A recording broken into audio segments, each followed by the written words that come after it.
Naagi ko ring dapita unya kay uhaw man nakita ko na nabaligyag butong.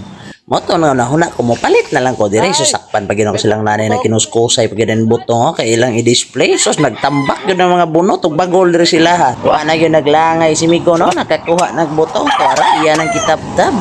Kita po nagtanaw no uhaw jud kayo lami na kay ihigop og sabaw sa butong pa.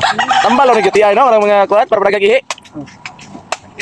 Patinaw sa ihi. Pero patinaw ning mata. Kung labayon og butong, tinaw ning mata.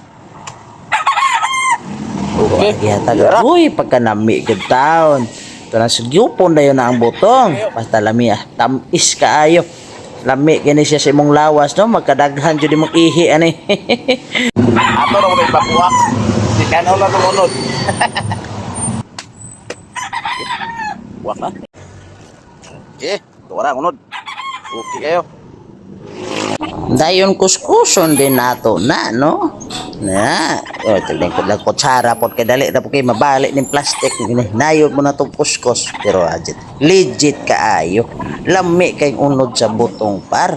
Oh, perte kita na kung hamal ng butong nga kay lami man kay ikaon sa butong. Pwede di na mamahaw, oy.